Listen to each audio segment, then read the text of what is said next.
Good morning and welcome back to BeefLink TV, your daily dose of industry information. Today I'm joined by Jamie McKean, our Policy Advisor for Sustainable Logistics, to talk about new recycling regulations that come in very soon, which will change the way that your business deals with waste. So Jamie, thank you so much for joining us today. What exactly are the purpose of these new regulations? Yeah, thank you for having me, Brooke, and good morning. Essentially, the purpose of these new regulations is that the waste sector is a large emitter of greenhouse gases. In fact, about 5% of all of the UK's greenhouse gas emissions come from the waste sector. Right, okay. So this is when items that could be recycled are sent to incineration or they put in landfill, releasing methane or CO2. This then gets up into the atmosphere and traps heat and then leads to global warming. So, it's a big problem. And the UK, is part of its sort of race to net zero, a circular economy, becoming more sustainability, this has become a big focus for them. And it forms part of this scheme called Simpler Recycling. And basically, this scheme has two aims: to both increase the quantity of materials recycled and the quality. And what I mean by quality is that the items are not contaminated. Right, okay. So, yeah, that's it. So following on from that, what exactly are the new regulations and when are they coming in? Yep. So from the 31st of March 2025, so pretty soon, businesses with 10 employees or more will need to require to separate their food, dry recyclables, and residual waste in different streams. You might have seen this already in household homes. You've got your food bin, that sort of stuff. So that's essentially what they need to do. There has been response to the consultation. So there's been a response about paper and card. So paper and card would form part of the dry recyclables, along with things like plastic and glass. Yeah. But there are higher risks of contamination with the paper and card.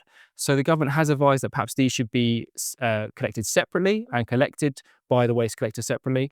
But essentially, it's up to your waste collector provider Yeah. how they're going to do this. Because if separating paper and card is not economically feasible or doesn't provide enough environmental benefit, then they can still be collected with the other dry recyclables. And in response to that, what do our members need to do in preparation for this? Yeah, I mean, essentially, contact your waste collector as soon as possible because they have better information. They're the ones that have to apply for an exemption if the paper and card is to be collected separately. We also have had reports of glass being collected separately as well. Right, okay. So essentially, you need to speak to them because they'll know, and then they'll have the requisite bins that you need to get from them. And obviously, March is coming along pretty soon, Yeah. so you need to get those ordered quickly. So you could have 4 waste streams. You could have the dry recyclables, the paper and card if it's separate, any food waste and residual waste, but then also maybe even glass as well. So so essentially speak to your waste collector and they will be able to guide you. Perfect. And you mentioned this applies to companies over 10 employees or more. Of course, within Beefers membership, we have our 1 to 4 and our 5 to 10 categories. What does this mean for them? How does that apply?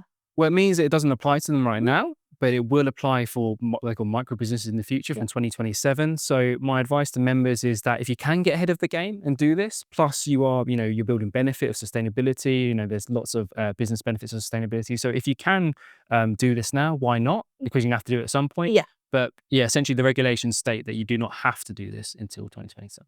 Perfect. Thank you so much, Jamie. Thank you for having me. And there is a government guide on this topic, which goes into more detail. So we'll pop a link to that in the description below. Thank you so much for watching today's edition of BeefLink TV, your daily dose of industry information.